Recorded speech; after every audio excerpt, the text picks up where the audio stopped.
Yes, sir. Yes, sir. Yes, sir. Yes, sir. This is usually the part of the show where I'd have a nice and interesting, well thought out opening dialogue. But tonight I've only got one thing to say, fellas, and it's this. Are you ready? Fly, Eagles, fly, baby. And if you don't like it, I really don't care, Margaret. Okay, I don't care. I love the bringing in the I don't care, Margaret. That's hilarious. The ultimate side We're of in you the do Super care. Bowl. We are in the Super Bowl, baby. That's all. When that you matters, say we, define we. Because you're not going to the Super Bowl. No, but I'll be watching. I'll be rooting. I'll be wearing my Kelly Green, Jeremy Maclin throwback. It'll be fun. So. Who? Well, I hope you're ready for those refs. The Hey, refs Swiss, to let you down. Swiss, let me explain, dude. There's this thing called football, right? I know it's not driving around in a circle, okay? Whoa. I'm not a NASCAR fan. I'm an F1 fan. There's no ovals in Formula One. Oh, okay. Get it right. Don't misrepresent my sport. Community notes. Community notes. Yeah, man. It's 520 IXC for Monday, January 27, 2025. We are 1 week into Donald Trump America, and by golly, has it been something. We're going to talk about it, I'm sure. But first, let's go ahead. Let's meet everyone hanging out with us tonight. Starting with, we got a return guest from last week, man. Frenchie, the Rista, is back. What it do? Man. Just harsh opinions and biblical facts, baby. That's it. 2 weeks in a row, dude. I made that up. Yeah, I'm so happy to be back, man. These guys are absolutely nuts for even getting me back on. But you know, we have to take it one episode at a time. And I'm just happy to be here. I'm just here so I don't get fined, to be honest. Hey, one more. If you're on the next show, man, they call that a streak. So I'll get a badge for it. Are you speaking Gen Z? Sports, I don't know. No, man. gamer. It's like an achievement badge. You win 2. That's back to back. You win 3. That's a streak. So there you go. Yeah, man. And Mr. C is hanging out with us. What up, Mr. C? What's happening, man? It has been a while, man. Good to be back on the IXC platform with my brothers and Frenchie. Yeah, let's go, man. That's it. Yeah, man. What you got going at 520 Radio, Mr. C? Oh man, just came off a couple of weeks ago the Mr. C Live's top 40 countdown, counting from 40 to 1. It was a blast. A lot of great artists on the countdown, and of course, I'll be coming back with some new mixes for Live with Mr. C, and I'm trying to get some new shows on the station as we speak. Got a couple of people coming on real soon. I'll be promoting that in the days to come. Yeah, man. 520 IXC on there. Oh, yeah. 520 IXC is on there Wednesdays, 5:20 p.m. Eastern Standard Time. Rock out with us, man. See what you did, though. Nice, bro. Big Swiss looking all fresh and so clean with his cut going on there. Got a haircut, trimmed my beard down, knocked a good 5 years off the look of my face, which was good. So yeah, I'm excited. Much needed, Swiss. Yeah, it was tough. It was about time that I trimmed that beard down a bit. It was starting to look a little round. But yeah, excited for the discussion tonight. I'm sure we're gonna get in a lot of trouble. Big facts. That part. Dude, that's why I'm not even teasing anything, dude. We're just gonna we'll get into it in a moment here. So, but Katie's back. We missed you, Katie. Man, and I missed you guys. So Did it's you, though? great to be back. Always. Okay. Come on now. You complete me, Eric. IXC completes me. Monday nights at 7:00 Central Time completes me. So yes, I can feel the void. Yeah, man. Love it, dude. And of course, Eric Boston, hit me up on X at Eric Boston 3. Drink your chocolate milk if you got it, because look at this. Protein, strong bones, all the things, dude. All the things. So do that. Yeah, man. We're gonna get into it. Let me get back to this screen. I'm not even gonna talk, dude. We're just gonna watch this clip and we'll start talking. Hopefully this works well. I'm trying this a different way here tonight, but let's see if we can't check this out.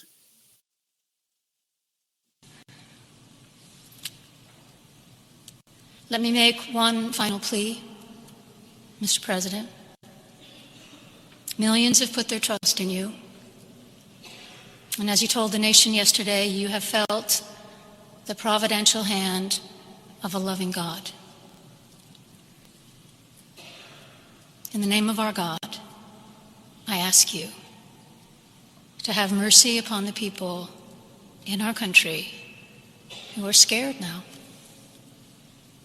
There are gay, lesbian, and transgender children in Democratic, Republican, and independent families, some who fear for their lives. And the people who pick our crops and clean our office buildings, who labor in poultry farms and meat packing plants, who wash the dishes after we eat in restaurants and work the night shifts in hospitals, they may not be citizens or have the proper documentation, but the vast majority of immigrants are not criminals. They pay taxes and are good neighbors. They are faithful members of our churches and mosques, synagogues, wadara, and temples.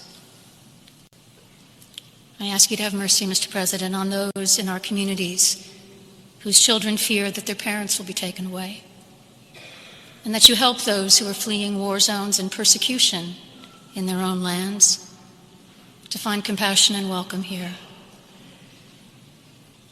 Our God teaches us that we are to be merciful to the stranger, for we were all once strangers in this land.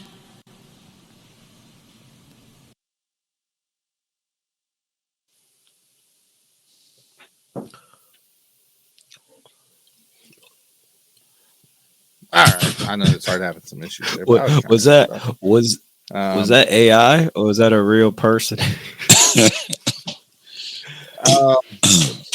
I mean, apparently it's a real person. So that was what is Marianne Budd? Booty. Booty? Is it Booty? I think it's Booty. I think it's Booty. Okay. Either way, that was the National Prayer Service last week, which is something that takes place Inauguration Week as part of those whole festivities. And obviously, she took the opportunity to talk about a lot of things there. What do you guys think? What was your reaction to this? I think, honestly, there's some stuff that's not like so crazy. But then I think there was some stuff that I'm like, we're stretching it a little bit here. What do you guys think?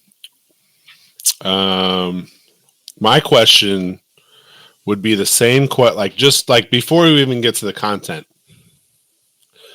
My question is the same of a man named Peter Heck. I actually tweeted this today that he's an op-ed writer for Not the Bee, which is Babylon Bee's non-satirical website that just talks about crazy stuff in the news that should be satire. But he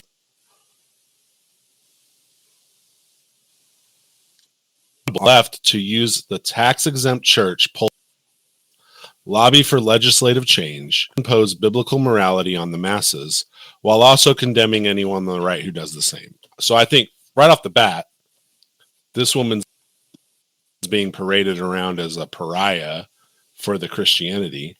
And I think the answer to that question is that the government, the media, the powers that be prefer a lukewarm Christian who would allow a female preach from the pulpit.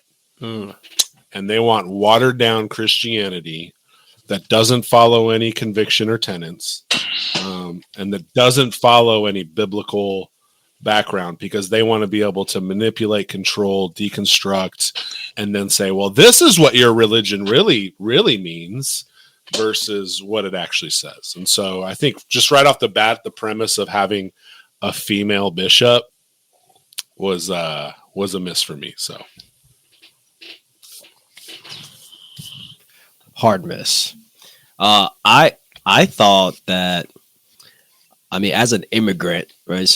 By the way, I'm an immigrant. I was born in the Congo, and I migrated to the States when I was 8. So I do get the immigrant speech, but I think we can all low key kind of agree to that to some extent. Like, of course, not all immigrants are criminals, just like not everyone is a criminal. And but I thought the setting and the speech, I mean, you could see the faces on everyone, even people that probably went to that church were like, what's going on right now? And it didn't feel like it was biblical. Like, she was like mentioning, she's like kind of teetering around like Bible like themes, but she didn't whip out. I don't know. I didn't listen to the whole thing, but I don't remember her whipping out like verses, like literal verses to support all of her claims and all. But that's usually something that we see from people that don't really engage in the Bible in the way that it should be, and they kind of just get these big giant themes and then fit everything in there, and then you could throw anybody up on top of that stage to say exactly what she did, but to use her, was on purpose. And the fact that is she LGBT? Am I making that up? I thought she was.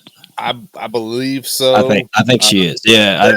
At the very least, I'm not going to judge by the haircut, but I'm pretty sure. At the very least, a supporter.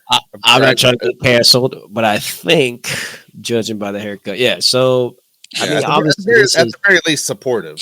Yeah, right? At least, supportive. But I think the real danger here is for like young Christians. Like, if you're new to the faith and you watch that, you might think all of those things are okay. I think some Gen Z Christians are in that realm now. Like, they teeter in that line where, oh yeah, Jesus says love everyone. That means obviously, it's not wrong to be in this community or whatever, to flaunt it and stuff like that. So I think that part is really dangerous, and I think it's kind of beyond Trump, because what's 4 years, right? It's going to be going to fast. Well, Frenchie, let me throw this at you, man, because you said it there, right? And I think this is something that all Christians should be able to agree with, right? That yes, not all immigrants are criminals, but where we start having maybe some debate is, what do we say about ones who are here illegally that did not follow the process? Because if we're being black and white and we're being truthful about it, if someone does something illegally, what does that make you? A lawbreaker. Okay. Well, I mean, you have to. I mean, to me, the context has to stay on what she said: immigrants, not illegal. Notice she didn't say illegal, right? And the reason why I say that is because I'm first generation in this country. So my father was born in my father's from Guyana. He came here in '68. I was born in '73, and my brother was born in '72. So now, what happens is, honestly, there are a lot of people that will follow that narrative that not just illegals don't belong here, but any immigrant doesn't belong here. And I've heard the talk even recently from a friend of my dad's, like, oh, you should go back to your country.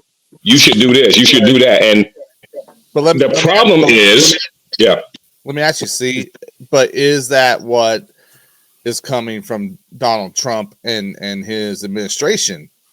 Because I've not heard them say that if you're here legally that you got a problem. In fact, he came out today talking about being in support of the and it's going to slip my mind. Was it the HB1 visas? I'm not saying it comes from him. That's not what I'm saying. But it's the target of the a lot of people are emboldened by his presence in that Oval Office. Is my point. If that makes sense. So that's the danger.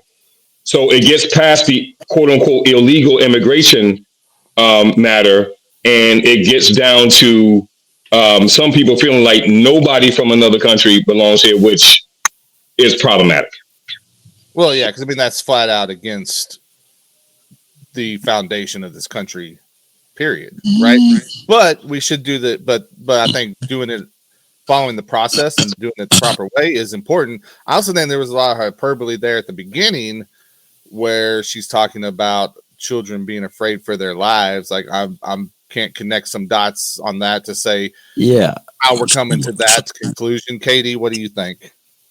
So first of all, to echo what Swiss mentioned, which apparently Swiss got Starlinked. You lost me at female bishop. Let's start there. Okay. Secondly, isn't this usually what happens when people go to church? You find a church that's not in truth. You walk into the church, you're expecting church things, and then you get stuff that's not church. And then you walk away assuming, oh, must be what church is like. And it's not. So there he is. Very bad representation. I hate that when we do national prayer anything, that is always something that has nothing to do with the God of Abraham, Isaac, and Jacob. It is always something that is politicized and agendized and everything else, any other word, ist, that you want to put on the end of it outside of Christian, right? You're asking Trump for mercy. And no, you good, Source. We got you, bro. No, he doesn't have any power or authority except what God has allowed. All of that being said, I don't think it's hyperbole on her part when she talks about children fearing for their lives. If she's a part of that community, her perspective is tainted. And so that's what she believes. And that trumps any faith that she ascribes herself to, which is why in these instances, you take this moment and this opportunity to address what's important to you. Whether she was used as a mole or what have you. I don't know if y'all saw Lost and Found comment. But I don't know if they use her like a mole, man, or a setup or what have you.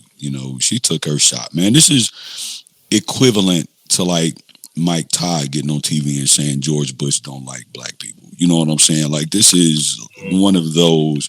But I use Mike Todd because it's very less. No. I use Mike Todd on purpose. Oh, okay. Because it's very less authoritative and very less intentional. It's almost accidentally. I'm going to hide behind my soft, tender voice and my soft appearance, and Mr. President, while I have your attention. And J.D. Vance is over there to his wife, like she's talking about the Mexicans, dear. The people that clean our homes. She's talking about those folks, dear. When she mentions them, he's explaining this speech to his wife while this lady kind of goes on this diatribe. I just think it's bad for the church as a whole because people don't differentiate; they just lump it all in.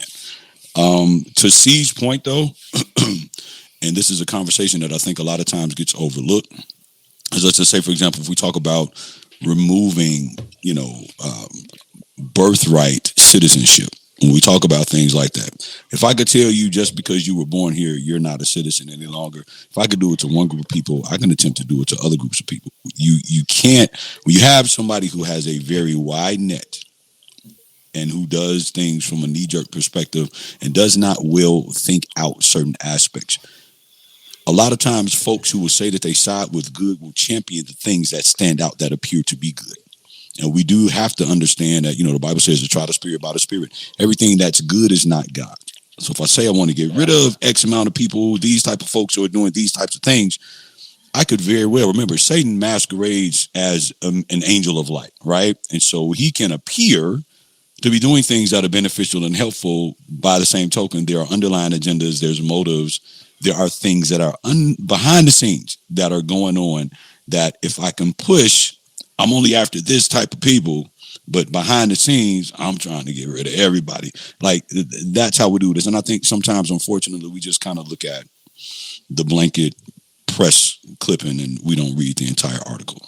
Yeah. And with that, man, like, I've said it before, I'm not out here to tell people to love Trump or anything along those lines, right? Now, is there some stuff that he's about that I can get with? Sure. Is there some stuff that I can't? Yeah. And that birthright piece is one of them. That's like, that was stupid for him to even try to be pushing through because there's just no way. There's no way to get it approved unless he takes some steps that does cross. He rewrites the entire Constitution of but he can't do that on his own. I don't know about the entire, but yeah, I get what you're saying. If there's any congruence, between any of the articles, then that means not only do I have to rewrite the one that I want specifically, but then I got to rewrite the ones that are congruent to that one so that they all make sense.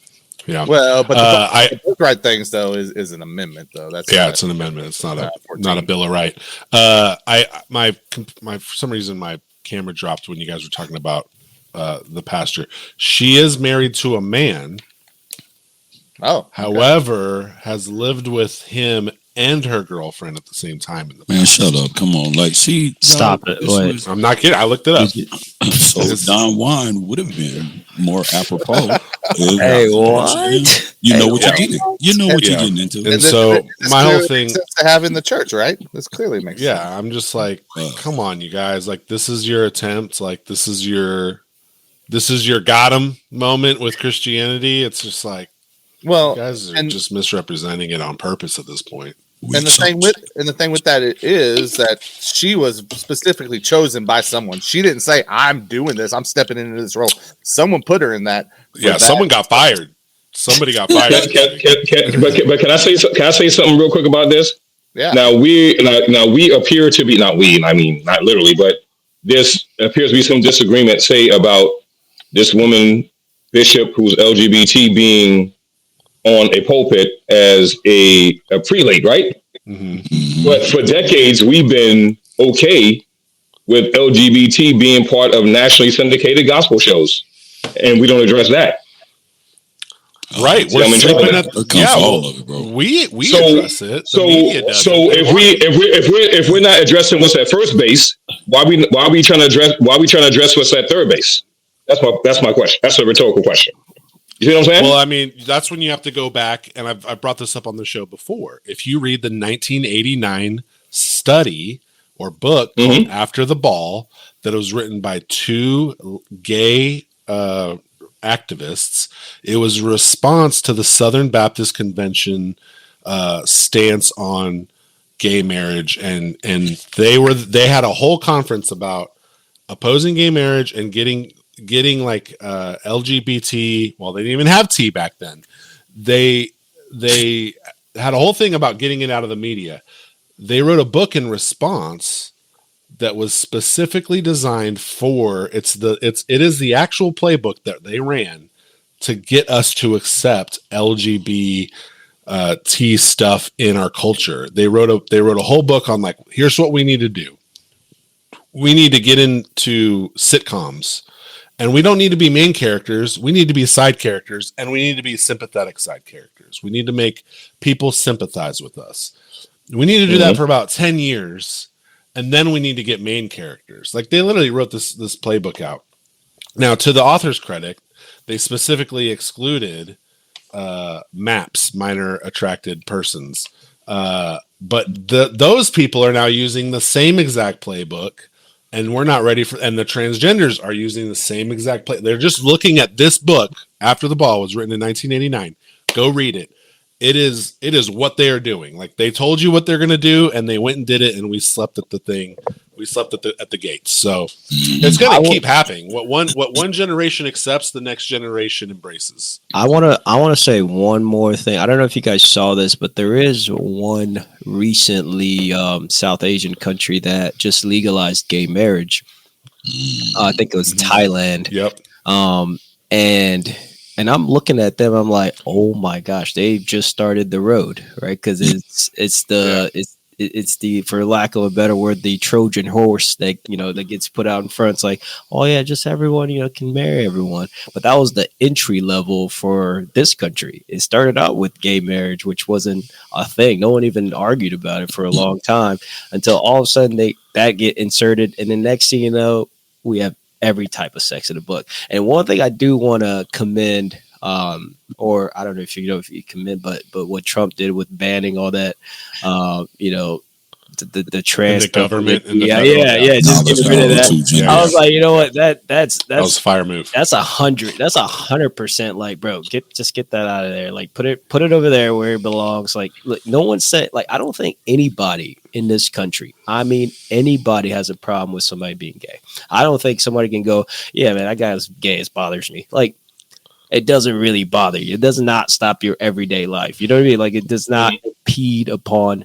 how you live your life every day. And Facts. and that's one thing that I can never, I can never see why they always say, oh man, my rights, I'm fearing for my life. Like I'm like, where are you going all the time? My barber's gay who cut my hair this weekend. And he says it all the time. I'm like, dude, you live in one of the most liberal cities in America. Like you're fine. They were shutting down your traffic this weekend there, Swiss, weren't they? In Dallas? Didn't I see that they had like streets shut down and stuff with protests? Oh, really? I didn't leave my house this weekend. I wasn't paying attention. They looking at that Jussie Smollett. Hey, I want to address Lost and Found just real quick. I'll put this back up here. Yes, it was the 14th Amendment. He said this birthright citizenship pertains only to those who are not governed by our Constitution, i.e., non-citizens. The whole point of birthright citizenship is that you were born on American soil, giving you citizenship. So if we're talking about non-citizens, we're talking about someone that was not born here or was not born to American parents. So therefore, you don't even have a claim on birthright citizenship in the first place. And the weird. I think the idea is that you don't get that. I think the idea is he wants to remove it so that the immigrants that do cross over aren't just having babies here just to get in. But would be my guess. I haven't looked into it. But the child gets it. The parents don't automatically get it. That's not how it correct. Works. But then it's like, do you separate the family? And I think we would all agree, no, we wouldn't separate the family. So then, what do you do with the illegal status of those that did come over to do that? Like, it creates a compassion issue. I said it like this, man. I don't know what y'all think, and we're going to get into a little bit more of this here in just a second. But I said it like this.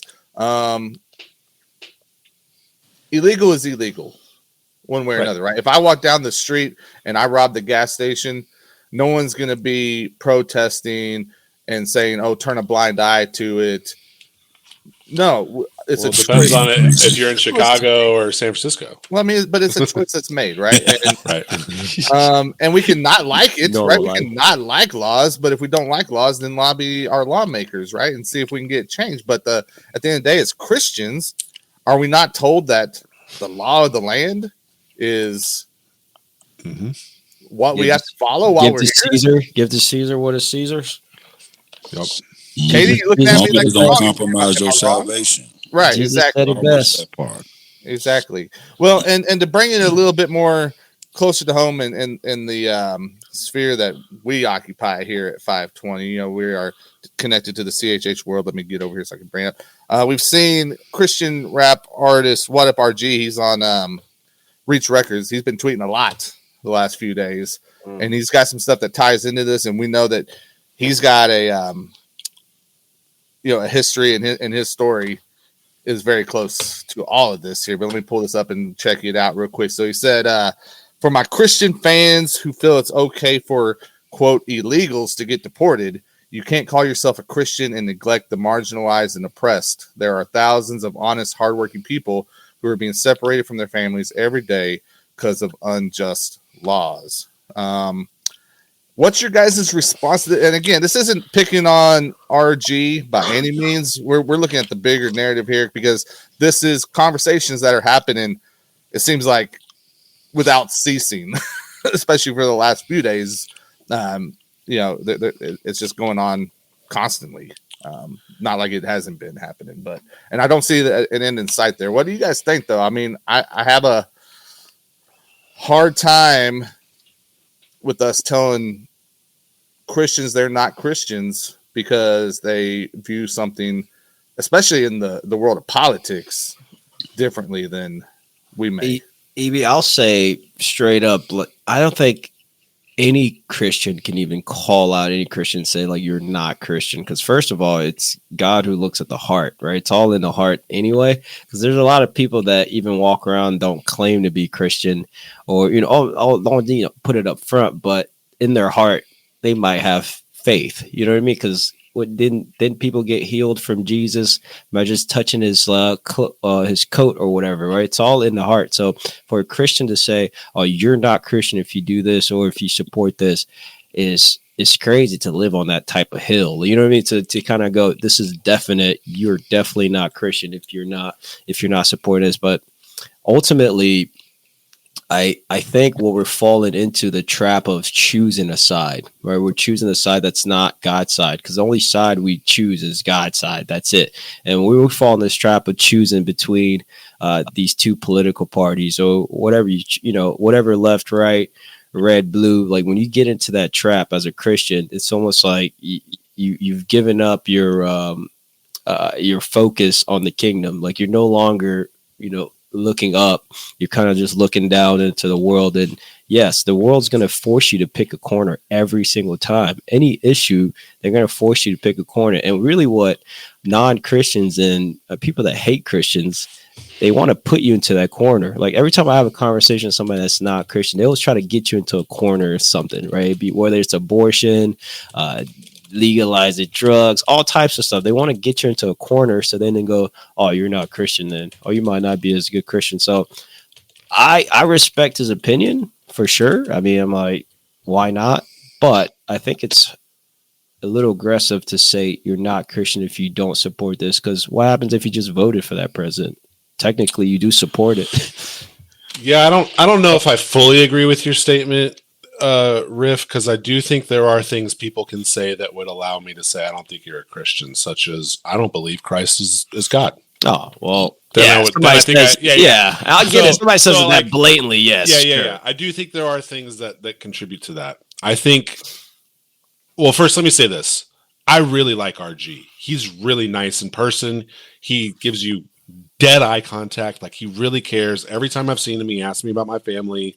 He goes out of his way to say hi to me every time I'm like around him. And so I really like RG. And I also think he's probably one of our best. I mean, I have his album up on my wall right there. Like he's one of the best creatives in our space.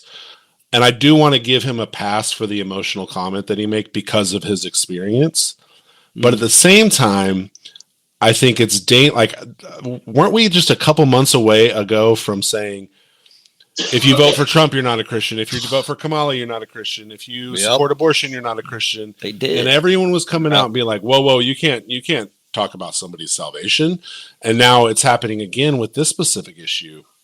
Well, however, I think hold on. I think there's two things that could be true. I think it's true that the Christians should have compassion on the marginalized and the oppressed. Absolutely. I'm not disagreeing with that. But to say you're not a Christian for wanting a vetting process and cleaning up a system is an interesting take, because when we do look at the Bible, when we see from Genesis to Revelation, God provides a way for the sojourner to enter into the fold, right? Like Israel is always, like the ancient Israelites were always asked to allow the sojourner in. However, the nuance that is always thrown out with the Christian argument is the sojourner was always expected to assimilate into the Jewish customs. They were specifically asked to observe the Sabbath. That's Exodus 20:10 and Deuteronomy 5:14. They were expected to participate in the Passover, Exodus 12:48 through 49. They were expected to have obedience to the law, Leviticus 18:26. They were supposed to have equality under the law, Leviticus 24:22, Numbers 15:15 to 16. I did a lot of homework. Let's go, Swiss. They were supposed to have prohibition against idolatry, Leviticus 22, and there was supposed to be charity and inclusion for these people on our part, or the Israelites' part, and that's Exodus 22 and 21 and Leviticus 19:34. So there's plenty of context for how the Christian and how Israel and how we are supposed to operate with the foreigner as a body of God.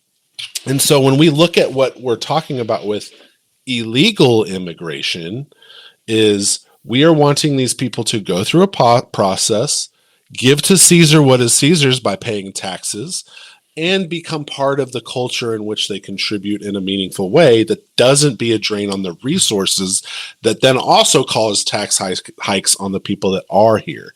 And so I don't meet a lot of Christians. Obviously, there are some racists out there, but like I don't meet a lot of Christian conservatives that are against immigration. They are against 9 million people walking through a border. And when we look at the Bible, what do we see Nehemiah building around walls? Yeah, walls. Like, what do we see around the Vatican? Like, it's wild that the Pope has a take on our borders when there's a wall around Vatican. Vatican City. I was with you, bro. I was with you till you brought me in. Well, hey, Nehemiah built a wall. But we also have to remember that when we're talking about this situation in America, America is not the church, right? Right. There's a standard for the church, but we can't hold American politics to that because it's not set up that way. Yeah. Like that is not the same thing. So the government has its rules, right? And we would love it for them to align those rules with the plans and the. Hey, y'all want to hear something funny? You want to hear something funny? Bible, scripture, Swiss. Yeah. Did you know that Jesus himself was an immigrant at one point? So well, I mean, he's technically an immigrant from the spiritual world. Really quickly. Not just that, but naturally. Why? Because his dad had to take him to Egypt to hang out for a couple of years to make sure that he didn't get marked. Okay, so we can pause and let's contextualize now everything that really matters, because there are individuals who are here illegally, though are working and are paying into Social Security. Yep. Why? Because they understand the value of hard work and want to build and create something better than what it is that they left.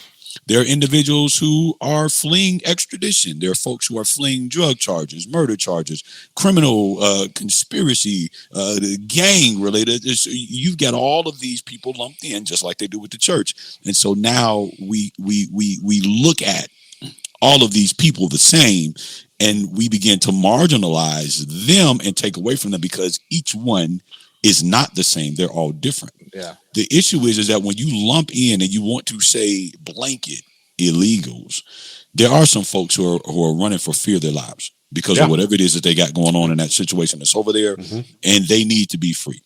Absolutely. Do I really want to sit down and say, well, you know what, in order for me to provide what I'm capable of providing, I'm going to run you through an entire process. Now, they might be willing, but that means initially to start. That's the same thing. So that means Jesus going into Egypt out of fear for his life, under the protection of his father, we're going to run Jesus through a process of him having to gain Egyptian citizenship in order for him to be counted and considered. Well, you're applying a modern day understanding. I got a couple of questions. There. One, what was the Egyptian rules on people coming in? Yeah. You have to take that into consideration. But two, I think you made an interesting point. So, we're making choices, right? Yeah. And sometimes the choice is worth it. The chance, the risk is worth it, right? Go back to me going down the street and robbing the gas station, right? If I need that, whatever, I'm taking that for my family, and I've said I'm willing to take this risk, now all of a sudden, am I accepting of the consequences that could come with that? Right? Yeah. The problem is it's extremely difficult to vet. So when you're talking about the masses who have swooped in, rode in on buses, freight trains, but that's why it should be done the correct. Of course, it's hard, but it's not. Yeah, but it's also not hard for our government to hire 88,000 IRS agents to check all your receipts. Well, so you know, obviously we have resources. We to make do what a way we want to do it. Exactly. Let me ask you guys one question. So, what about the actual immigrant himself, right? Coming through the border, but he's a Christian, right? He's breaking through the border, breaking the law to get into this country. What about him? Like his own conviction. You know what I mean? Like you've just broke the law. You got here illegally, right? So now we're all, you know, all the Christians in this land are going, oh yeah, we're supposed to, yeah, of course, like we're supposed to have compassion. But he initially, like yourself, like you broke the law. Like how does a Christian immigrant that actually does that, follows through with it, how does you rationale that? You know what I mean? Do they go, yeah, it's okay. Like, you know what I mean? It's like God wanted me to break this law. God led me here, or, you know, we have to understand that everything that's being done in obedience to God isn't always going to fall in line with what man says should or should not transpire. So being in the world, not of the world, now takes on a different meaning. You know what I'm saying? And if I'm a kingdom citizen, now that trumps, pun intended, some of the things that go on in the world, and it has to. Otherwise, I lose my advantage and can thereby lose my citizenship.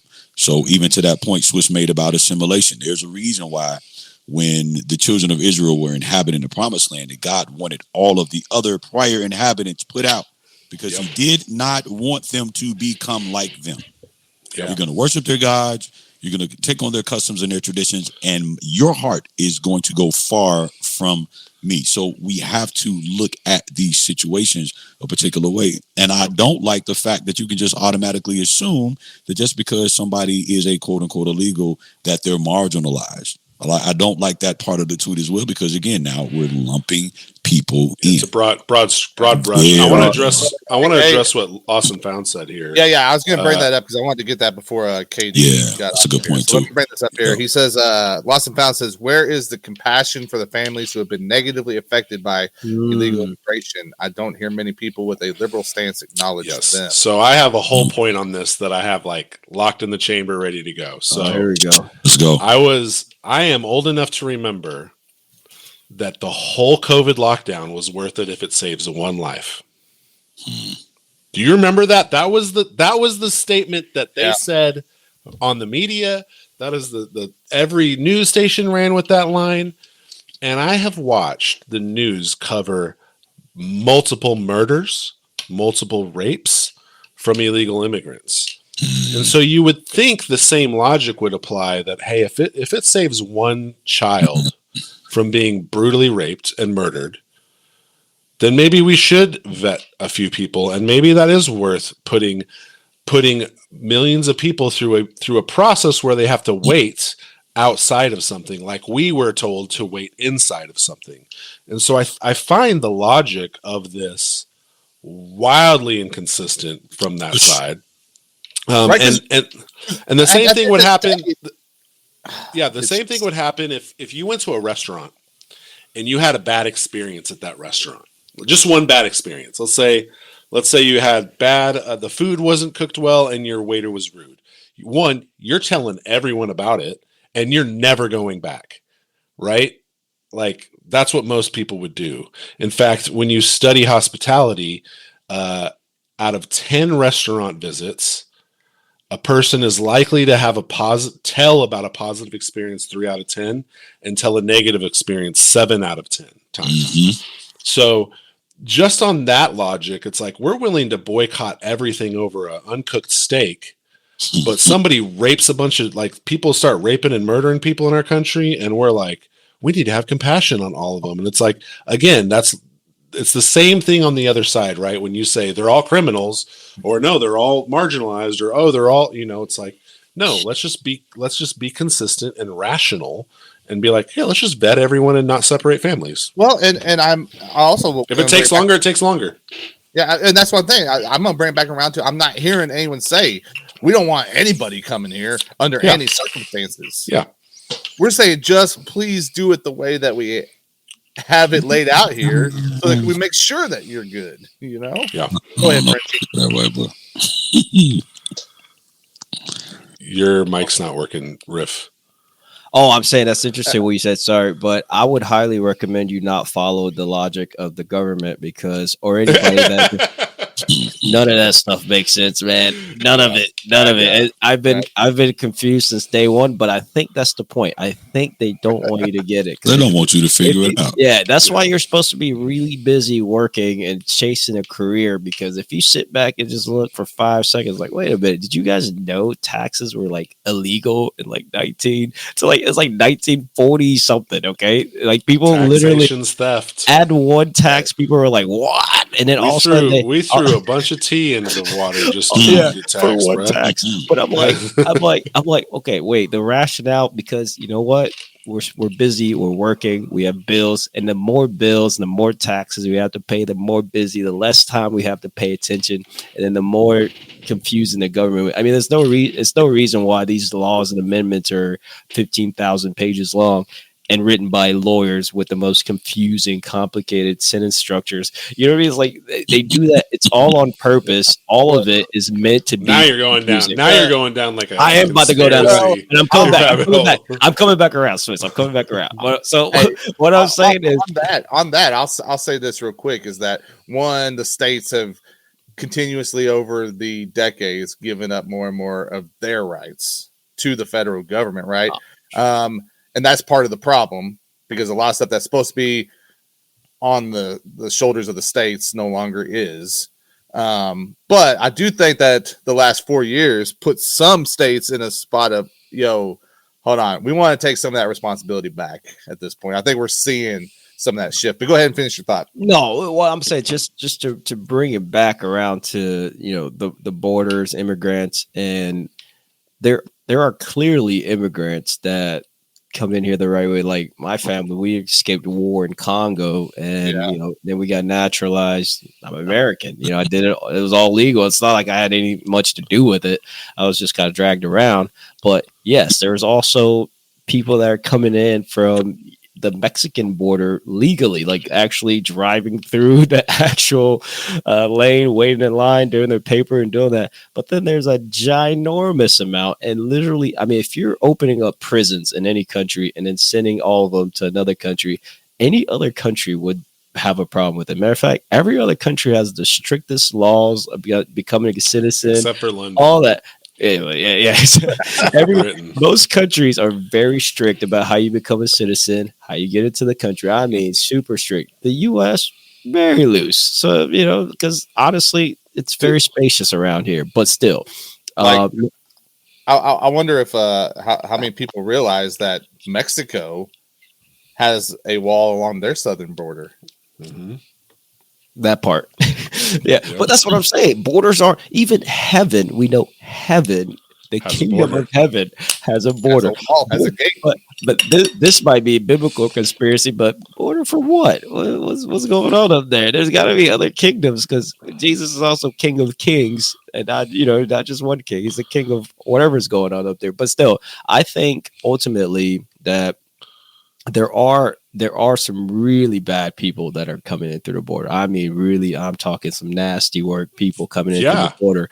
And of course you want to address that. That sounds like common sense to me. Like if somebody's really like a bad person, like coming in here to do bad, to do evil, to sell drugs, make drugs, or, kidnap kids, bring kids in, like those are just bad people in general. If you can weed them out through some type of vetting process, why wouldn't we use the vetting process? I mean, I feel like common sense is not applied. Well, Swiss mentioned it's not applied equally through any kind of logical debate in the country we live in. So common sense went out the country a long time ago, man. They went on vacation. Hey, just on the topic though, I know we're talking about Trump's first week, but I know I saw this on Twitter how he signed 100 executive orders, and people are like, they don't even think Joe Biden signed 100 things in 4 years, and I was like, no, he signed. No. He signed 98 his first week. Yeah. He signed.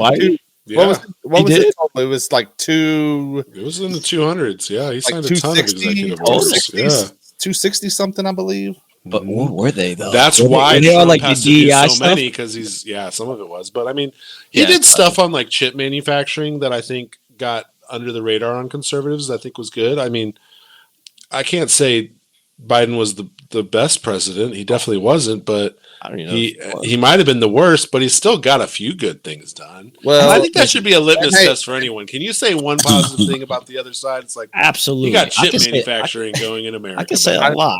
I think it's also important that we address this, because who was it? Untitled put something up on X, and I can't even remember what he said now, but it was talking about I think it's actually the 14th Amendment stuff, the birthright stuff, now that I'm thinking about it.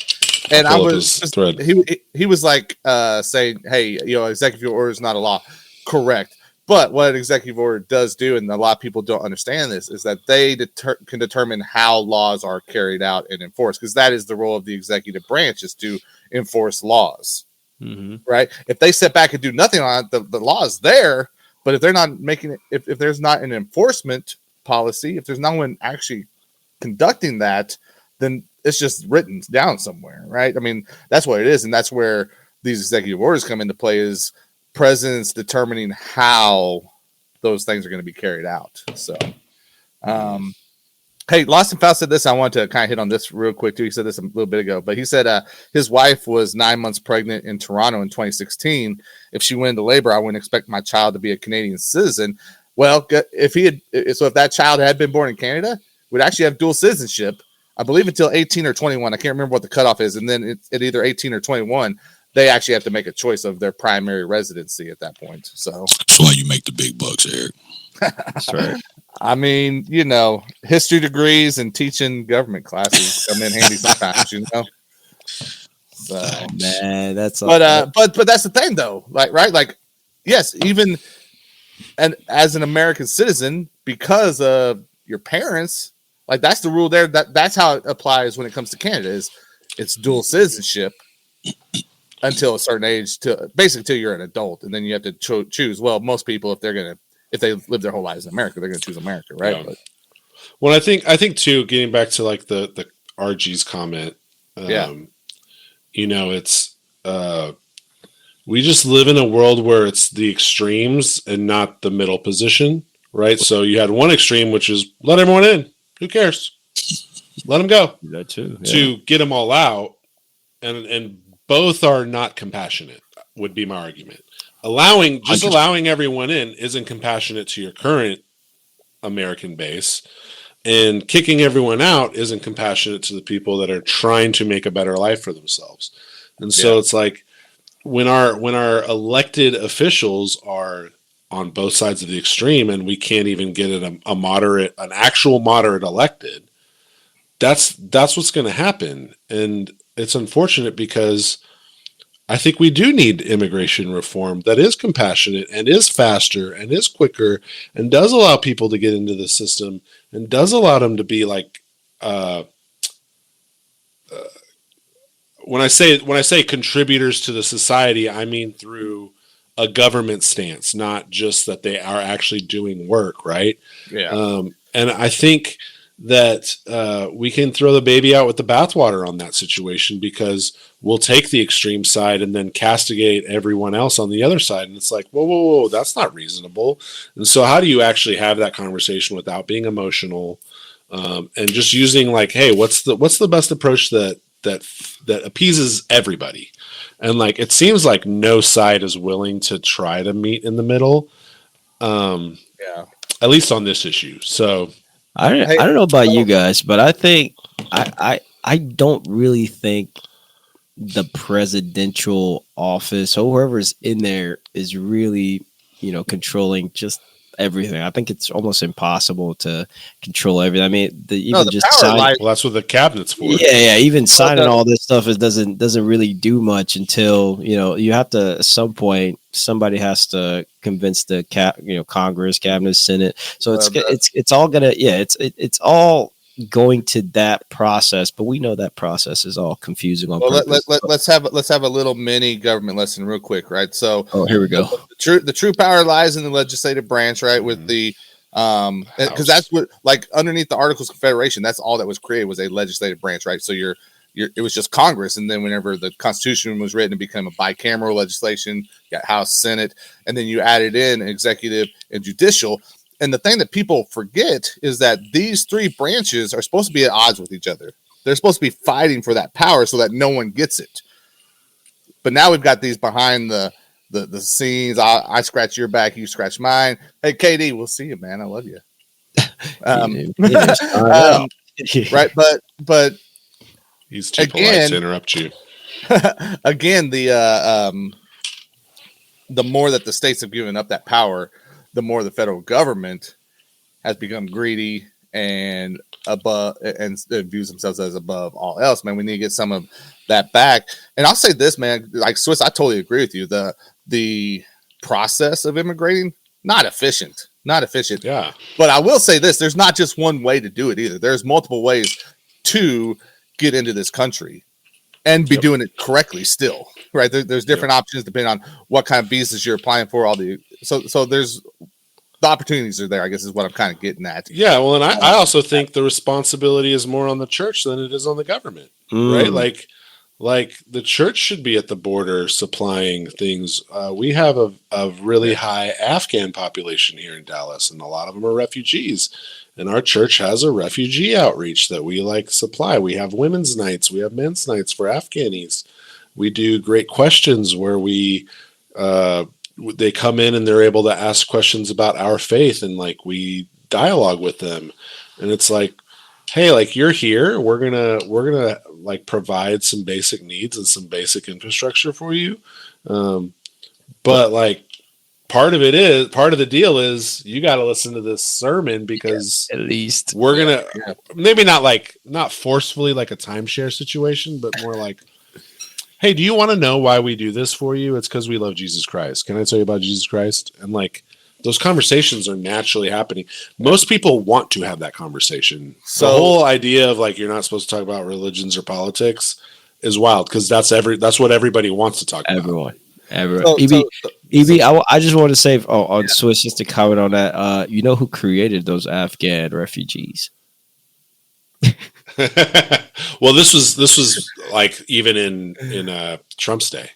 Oh yeah, no, I'm saying in general, they've been created. Yeah. Swiss, what do you think of AOC telling illegal immigrants how to get around all this stuff? Sounds like something AOC would do. Right. I don't even understand why she keeps getting reelected. Dude, she's one of the stupidest people I've ever seen talk. And you've seen that other person that ran for president talk.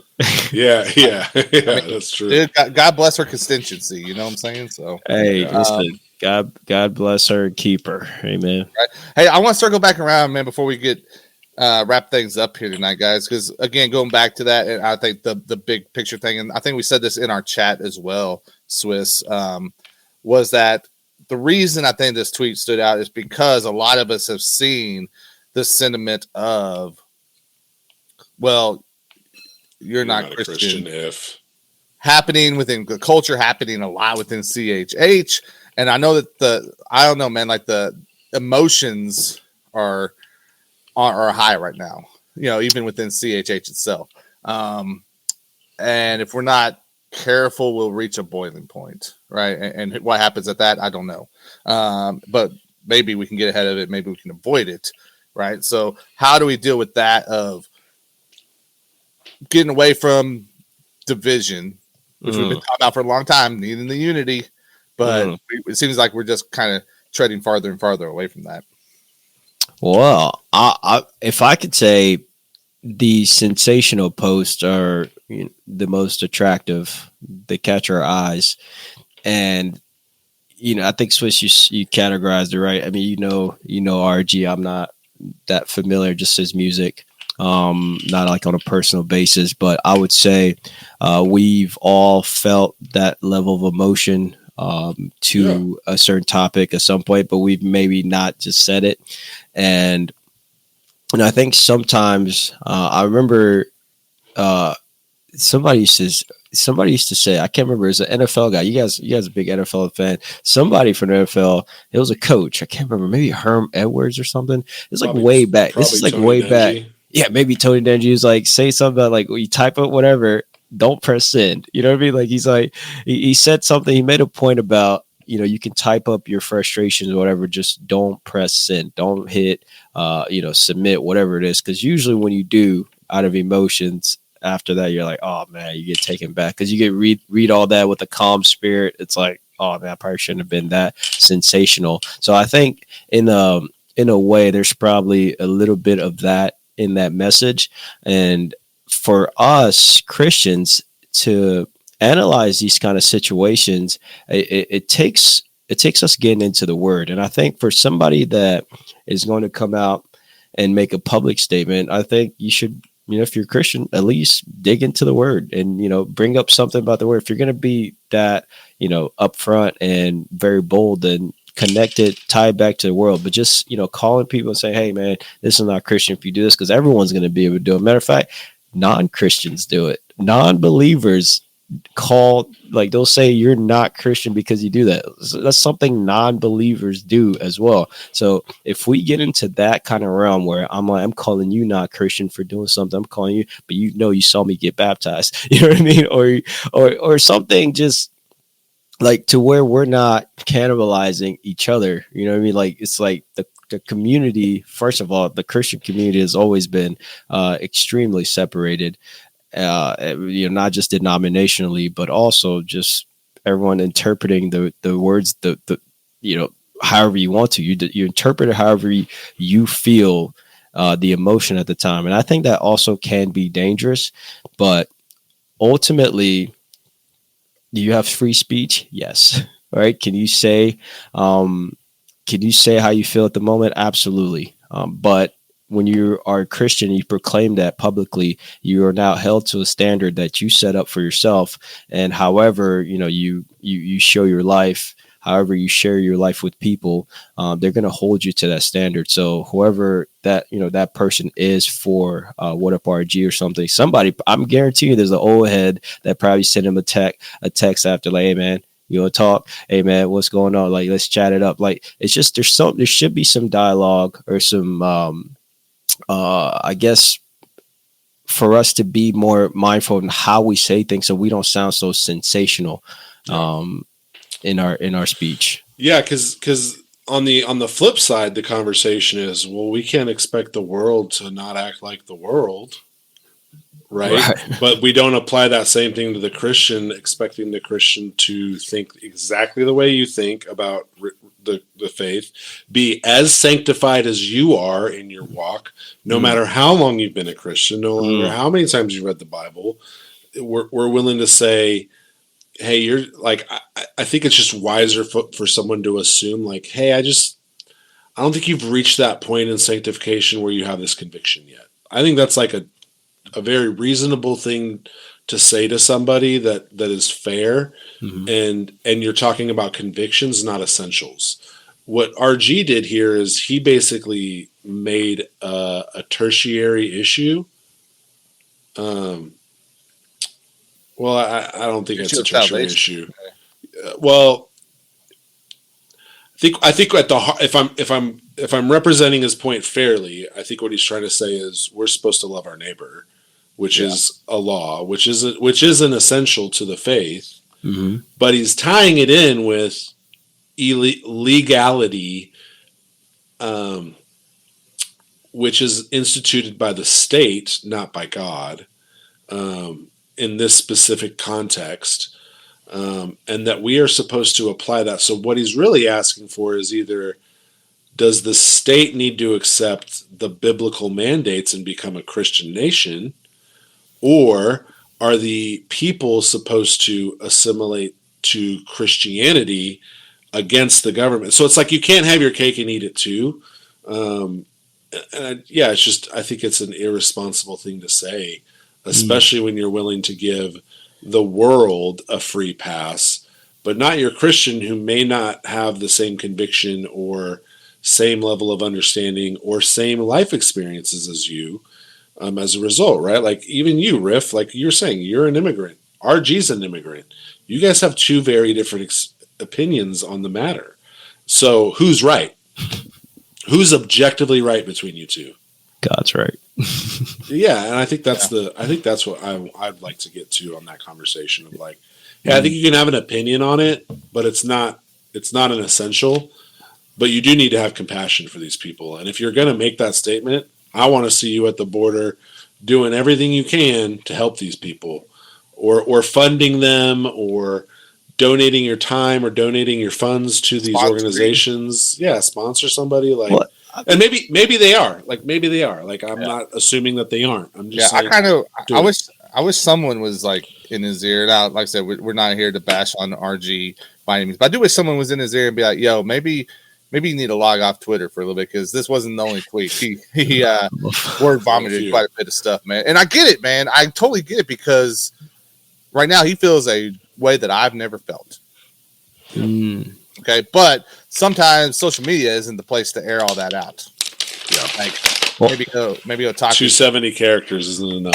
It's not enough. If you think about how the the Jewish people applied the law against Jesus during that time, right? Because at some point they're being persecuted by the Roman government themselves, right? They're already being persecuted. And then they have this guy. They're like, hey, man, this guy says he's like one of us. But then they're like, wait a minute, let's use the law against this guy. So at what point do we turn into that part? It's like, because there's some Christians that are like, yeah, the gun ho one, yeah, get him out of here. Yeah, like you're using the law. But that's because we're not really persecuted in this country. Like, we are allowed to, say you hate the president and walk out of your house and go to work every day. That's not the same in like Pakistan. You know what I mean? Like, you say that, they're going to find you that next day. So it's like, we're not persecuted enough. Like, I'm curious if we were actually persecuted, literally like they do in like third world countries as Christians, would we still speak, this bluntly? Like, would he still say something like that if the government's on you and also they're on that illegal person too, right? They're on both of us. Like, technically we're all on the same side, but I can't stop and thinking about how we can also, as Christians, use the law to reprimand other Christians almost. It's a weird. Well, if we were persecuted, our faith would grow. We're not persecuted, so our faith is dying in America. So I think that's the litmus test, is like Christianity is rising exponentially in China, where it's against the law to be a Christian. Mm-hmm. But it's dying here in America because we have diluted it. We have turned away from it. We've elected officials that are half-baked on their religion. They're compromised. But to your point, I think something that a book y'all should read on this topic of like what you're saying, Riff, of like, hey, like you're kind of going into like a dark place when you start doing that, is a book called Accidental Heresies or Pharisees, Accidental Pharisees. Pharisee, that's the word. And it's a good book on like how you could accidentally become a Pharisee. I thought heresies because I wrote a paper called Accidental Heresies on how you can accidentally create heresies around the Trinity. And you can go buy that on Amazon right now for $9.95 ebook. Yeah, out there. Yeah, nice. Oh, you're talking about my paper? No, you can't. I don't know if it's true. I was like, he's got a paper. It's not long enough to sell. Dude, I'm trying to. Dude, hey, you can sell it if someone's willing to pay you for it. Swiss. That's true. It's all about marketing, dude. Yeah, the whole book's about how you can become an accidental Pharisee and use a law that is not intended to be used in a certain context to castigate your brother in Christ. So yeah, I would recommend reading it. It's a dangerous road there, because I feel like just to be upfront, when I was in college, I had a semester where I felt like I was becoming a Pharisee. Like, I was starting to compare, like, oh yeah, you do bad stuff, like you go to the club, you're terrible. Like, hey man, like I was like, man, I look back on that time, I was like, good gosh, like I was a Pharisee for a semester. Like, no wonder. You know, I'm wearing around like crucifying people. Like, hey man, you're terrible. So that can happen. This is why when you see these sensational headlines, it's important to go, okay, what does the Bible say first? And as all Christians should do, because I mean, it's not what Up RG says or not what Lecrae says on whatever, because that's what most people are looking for, that are just, looking for some sensational stuff. It's like, what does this guy say? What does KB say? But really, it's like, all right, what does the word say? And can I just rely on that? Cool. I could be cool. Well, and what does the word say holistically? Like, how are you allowing Scripture to interpret Scripture? The first two rules in hermeneutics is, one, context is key, and two, never read one verse. No, to make a statement. Like, there's always a supporting verse. There's always multiple supporting verses.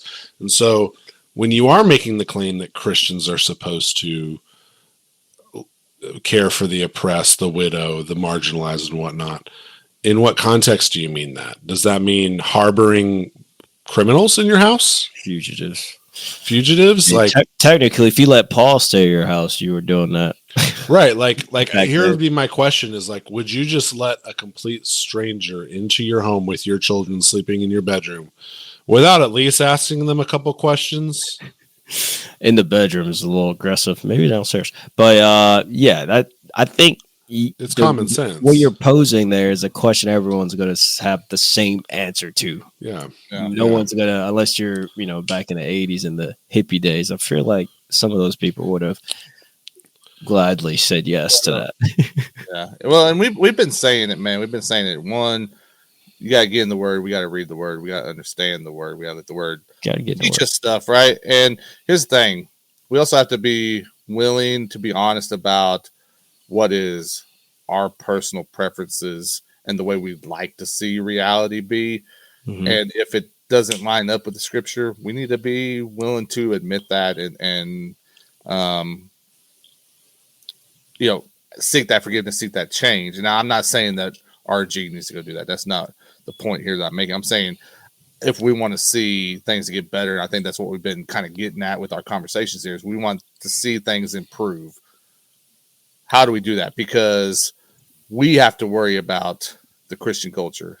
Donald Trump's not going to worry about it. Joe Biden's not going to worry about it. We have to worry about it. Yeah. EB, do you think from like a real high level, do you think things will actually improve? Because the Bible kind of tells us things don't improve, especially Matthew 24. Jesus is saying things won't really improve. So that I struggle when people, when people say, yeah, things are, supposed to improve, supposed to get better. But I think ultimately they don't, kind of in a like if we're talking, it's gonna get worse before it gets better. Well, okay. So my honest opinion on that is yes, it's going to keep going downhill, but that doesn't give us an excuse to stop seeking it, right? It's the same way. It's the same way where a lot of people like to say, "Well, we're all broken and we're all sinners," as if that's an okay statement to live by. Sin, it's like to keep sinning, yeah. That's not an out. It's not a scapegoat. It's okay, but your goal is to not do that regardless, right? Your goal is to chase that holiness, right? To chase that sanctification, right? But we don't. We like to say, well, things are going to get worse, so whatever it is. No, that doesn't mean we stop trying to make it better. Yeah, yeah, you're right. Some people give off the wrong perspective, and I see a lot of non-believers, say, "Oh, are you supposed to be, living in this? Like, are you supposed to have all these things?" And I'm like, "Because you're Christian." I'm like, "What? What? Well, like, where are you getting all that stuff from?" Well, with that, you got to ask yourself, why are they asking that? They're asking that because they hear sound bites. They have no idea what they're saying. Yeah. They don't know what the word says. I think I find Christians that have soundbite versions of the Bible. 100%. Christians 100%. We talked about that. I'm like, nauseum here, man. Yeah, I'm like, bro, what? How do you not even? I don't know. But anyway, that's you can get to that point. You can go on and on. But ultimately, I think we're all kind of saying that the Bible is the truth, is the final truth, and how we interpret it is very, very, very important as well. But also how we ourselves are emotionally charged when we make statements as Christians, because everyone, every Christian can make a sensational statement at any point. If you want to, you can piss people off really fast as a Christian. Go stand in front of an abortion clinic and hold up any verse. It could just be Jesus wept, and somebody's gonna, throw a tomato at you. So it's like we can be very sensational. So I think not taking advantage of that in a way that it's going to bring the attention to our faith negatively is very important. Well, let me go back to your question though, because knowing that stuff's going to get worse, right? Are we going to be able to fix the whole big picture? Probably not. But my question is, regardless of things on the bigger scale getting worse, can we make things better in a space like CHH? No. Wait, it's impossible. Why not? Because they're too influenced by idolatry of the secular culture. Okay, I'll give you. But if CHH truly got behind this idea that we like to scream, but that premise already fails because that won't happen. Can a town come together and make things better? Yeah. Can a community? Depends on the size and the people in it. Yeah. Like at some point you get too much, but like I think the smaller is better, man. I don't think we were meant to live in these metroplex with tens of millions of people. I don't think that was ever the situation that we were supposed to be living in. We were supposed to be living in these small communities. And now our culture has taught us to offload our elderly people to homes instead of caring for them. We give children up for adoption. We abort children because they're inconvenient. Like, we're never going to get there at the scale that we are at. In fact, I think that's the reason we see wars and things in Revelation is to whittle down the people that aren't about it. Dude, but I do think that the expectation is for the kingdom. Sure. I'm not saying that. That's not true. Right. But and the kingdom's sizable, right? The kingdom is going to be at odds with the world, and the world's going to be at odds with itself. Yeah, man. Here's what I would say, and this is something I'm battling personally. So I'm letting y'all in. This is like a piece of vulnerability of what I'm battling with in my head right now. I tweeted a couple days ago, we've talked about it on the show a lot of listening to secular music and how that could lead down a bad trail. And there are some people that have convictions against it. And there's some people who are like, it's a conviction. I don't think it's a big deal. And I tweeted this thought the other day because it literally popped into my head. I was like, can you imagine God telling Israel, hey, when you're done wiping out the Canaanites, you should start singing their songs. Don't sing my songs. You should sing their songs too, because they got some dope songs. Those Canaanites, they got the high production quality. You don't. You've been in the wilderness too long. And that's really convicted me around what I'm thinking about what is an idol and what are we doing with our time to glorify God? And I even thought it last night. Last night was the first football game I watched in 4 years. And I was like, this just doesn't do it for me anymore. And I'd rather be doing something else than watch. And that's not against I think we have freedom to be entertained. But all I felt was I was getting ads every 15 minutes or every 5 minutes. For 2 minutes, bro. Way too many things. And I'm like, okay, I'm actually starting to see a pattern here that I'm not aware of because I don't get to watch commercials on a regular basis. I have ad-free everything. And so when I actually watch ads, I'm like, this is an ad? This is wild. Ugh, right. And we're so desensitized that we will sit and just, stare at it just like this is. So I'm not going to lie.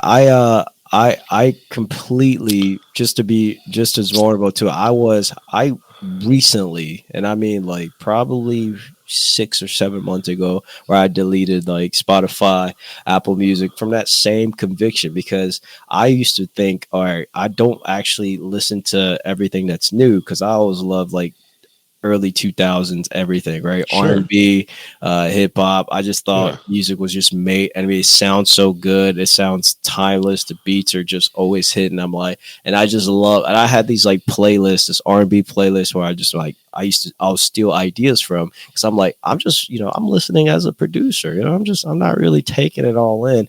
But then I'm like, I am taking it all in. You're taking all of it in.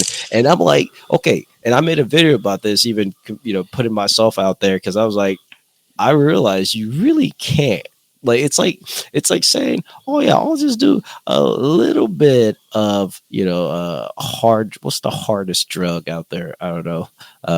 Heroin. Yeah, just be like, oh, I'll just do a little bit, because I'm still chilling on this side. But that's actually going all through your system. And I realized that the music, no matter how innocent you think it is, it's our souls are in there with the Holy Spirit. We're sharing that in there with the Holy Spirit. You're just bringing in all this, you're bringing in all these ideas from these songs that are never that good. Even the really good songs, they're trying to hide it. We know what they are, and they're going all to your brain, and you're thinking, oh, it's not going to affect you. But it made me, and I ended up in the clubs because of these songs. You know what I mean? I ended up all types of places because of these songs. You don't even know, but the song is telling you what you're gonna do. Well, it's all industry planted too. Right. Like there's an intentional message behind everything. It's 100. Well, that's what I'm saying.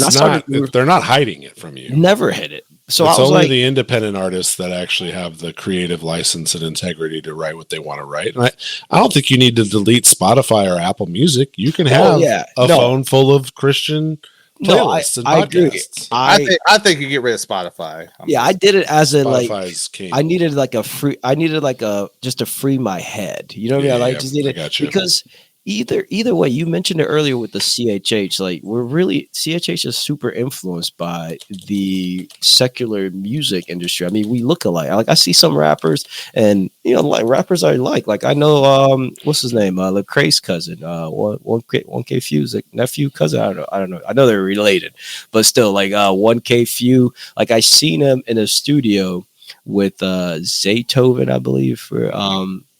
There's like a video of him on his Twitter, I think. Him in studio with Zaytoven, but he's got, he's blinged out. They got the same outfit. Like you look into that, you're watching that video, you'd be like, I can't tell who's the Christian in there or anything. You can't tell that because I think that's too anecdotal for you to make an assumption off. No, but it's also right. It's very exactly. You're right. It's anecdotal, but I'm saying like mentally for me, because I know the music and I know who I'm looking at and stuff like that. Like I can't decipher all that. I think it's too.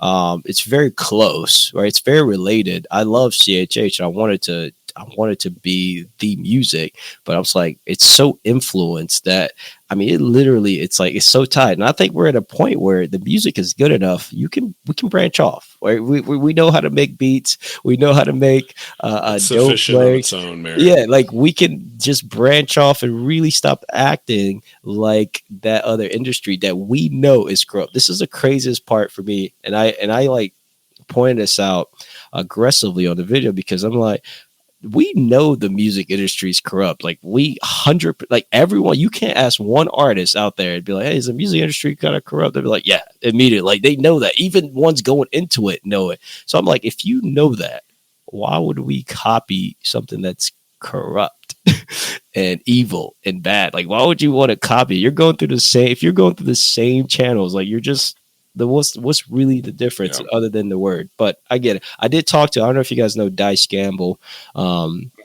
She's a older generation kind of rapper, female Christian rapper.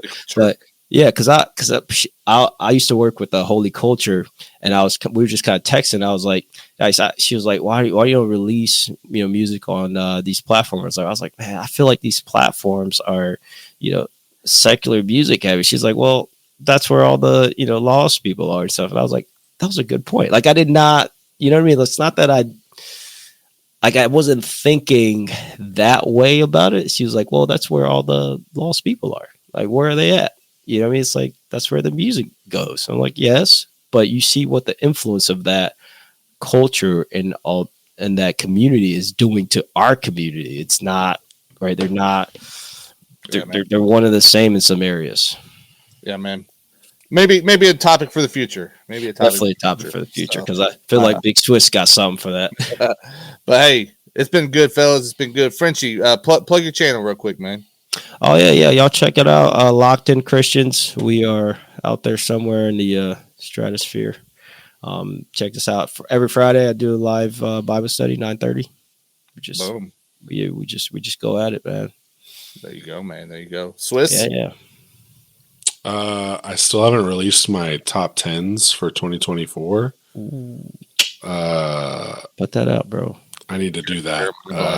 Luke DiMarzio keeps bugging me, like, when are you going to drop your list? And I'm like, I wanted to do it 2 weeks ago, but then things got crazy. And then, wait, for 25? No, for 24. My top 10 for 24. Oh, I gotta see that top 10 album. Well, I have albums, EPs, records, cadences are the ones I usually try to do. Like top 10, I'll do like top 10 cadences. Just to like, these were my favorite verses and deliveries of the year, but I really haven't had time to sit down and record. So maybe I'll skip. Well, actually I have to skip next week because I won't be here anyway, but I need to find time to do it. So stay tuned for that. It'll come. It'll just be late. Yeah, man. Really late. Hey, and if you want to see some of the favorite projects and singles from some of the crew here at 520, make sure you sign up for our newsletter over at Substack. It's 520club.com/Substack. We've got those up, our favorite albums and singles of 2024. They're out right now. And also shout out to the people that listens to the audio version of our show. We thank you for subscribing, man. You can hear the audio version as well as get additional news right there on Substack. If you like what we're doing, you want to put a little something back into it, sign up as a premium member and you'll be a producer of the show. So we would love for you to do that. You know, all the things, man. If you like it, like, share, subscribe, tell people about it. But yeah, man, it's been fun. We'll be back again soon for another episode. We'll see who comes along for that one, man. But until then, you know, for my guys, Mr. C Live, Katie the Vessel, go out, do yourself a favor, live that good life and root for the Eagles. So that's what I gotta say, man. Y'all know what it is. 520 Collective, indie Christian culture. Let's go.